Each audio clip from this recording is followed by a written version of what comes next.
अस्सलाम अलैकुम आज रनो अस मजेदार ٲلوٕ तो कॉकड़ सिन ٲلوٕ यथ सिनिस मज त्रावने यन तथ छु गसान मजे खास कर येले कॉकड़स सित ٲلوٕ त्रावो तो यह ज्यादा मजेदार गसान तो वमे ज तोहि यह पसंद पक्यो करो जल्दी जल्दी शुरू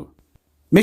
2 किलो कॉकड़ पूत ओनमुत बाजार तो अत थो मे लेदरे आबस मज फकर दित तो यथ बड़ी बड़ी तान तो बेस प्लेटस मज मे निम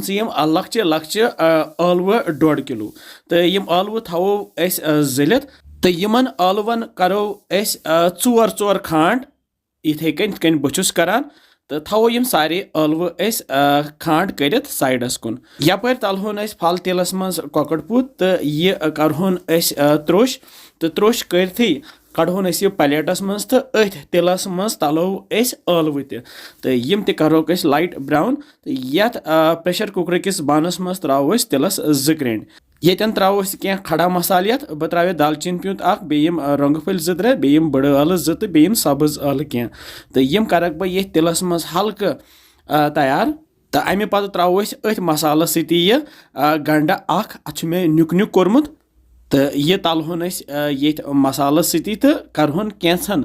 सेकंडन तैयार तो हल्के यह ब्राउन गस्ती त्राव यथ यह 2 चमचे ओड़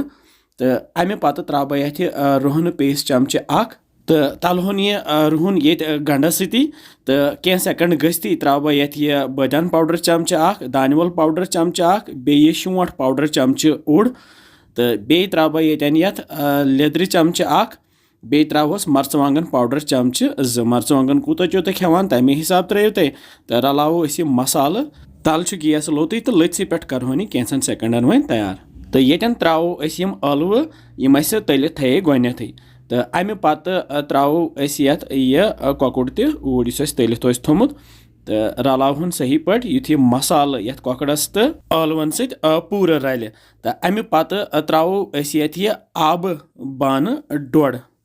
तो गोन त्रावोस अख पत त्रावोस बे अड़हन तो पे त्रावो अस वन यथ नून चमचे 2 नून कूत तुम खेवान तमे हिसाब त्रो तो रलावहन यह सही पे तो असल पे रलित त्रावो अस यह होछ मीठ यथ पे छकरत तो पे थवोस वन ढकन तो करहोन अस यह लथसी पे 20 to 30 मिनट तैयार तो कह टाइम गसित तुलो अस पे ढकन थो तो सोन अजुक यह कॉकड़ तो ٲلوٕ सिन तैयार वुचो क्युत जबरदस्त ٲلوٕ तो कॉकड़ सिन बनो अस माशाअल्लाह तो अमे पत अनो अस डोंग तो अथ डोंगस मज फिरो अस अजुक सिन ٲلوٕ सिन मे लकट पे खुश करान तो यथ सत ٲلوٕ आसान बहुत सह सिन शौक सान खेवान तो अस खेमोन यह गर्मा गर्म बत सत तो वमे तुह अजुक कॉकड़ सिन पसंद आमुत तुह बनजो बेजो वनानस क्या बसान तुम सान रेसिपीज इंशाल्लाह समको जल्दी बे तुह थो पन ख्याल बिहु रबस हवाल।